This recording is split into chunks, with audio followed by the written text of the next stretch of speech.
Every Sunday, Pat Sullivan from Sullivan Hardware and Garden provides great advice for do-it-yourself home improvements. Today he talks about growing an Indiana favorite, your summer tomatoes. Well, I know it's still been a little chilly, but it is planting time. Do you ever think about our politicians and think, you know, they blather on about all this stuff? What I really want to know, do they know how to grow a tomato? Because you know what, if you don't know how to grow a tomato, how are you going to fix roads? So today we're going to talk a little bit about tomatoes. First of all, planting tomatoes.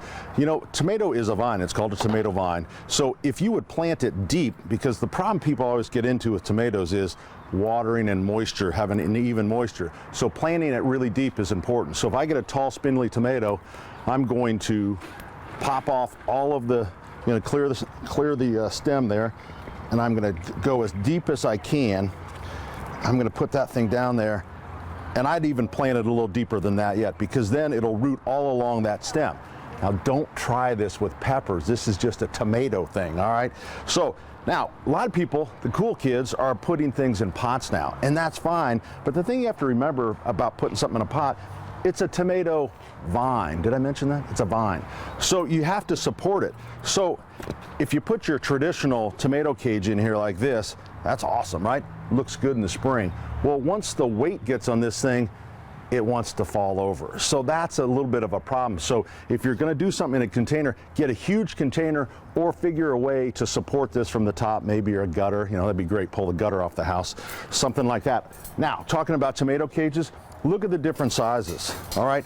This one right here, this is pretty worthless because you know what, it's gonna go up a little bit, it's just gonna fall over. So I would get one of the bigger ones unless it's an orange one. An orange one tells your neighbors you're serious. You can get them in orange, you can get them in green and red. All right, now, fertilization.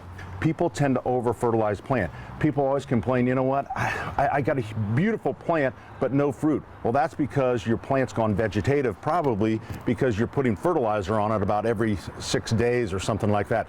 So fertilize it once when you plant them, and then after that, until it sets fruit, no fertilizer, all right? So back off on the fertilizer. Watering. The other thing people do, they kill the plants by watering them, they ruin them, because what they see in the afternoon, the plant is kind of wilted down. And if it's wilted down, what does it need? Water? No. The plant is trying to protect itself from the sun. So if you look at the plant in the morning and it's wilted, that's when you water. If it's wilted down in the afternoon, just let it go. It's fine. Look at it in the morning. The other thing you'll get, plants that are kind of protected don't produce fruit. You know, the buds will fall off. So you can do a couple things. You can take, in those areas where they're not, usually wind is enough, you can take a pencil and just do a little tap on that, and that'll produce tomato babies. Or get a big old boom box with some berry white. That ought to do it as well.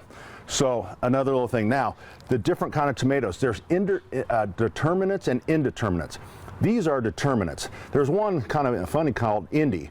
A determinant, because we're kind of conservative people, a determinate plant grows to a certain size and stops. Not like a big city tomato that is just a crazy vine. So you got determinants, celebrity, and Indy. Not bad, so they'll grow. That's a great container plant. Over here, these are some of the heirloom tomatoes. They're vines, Bloody Butcher.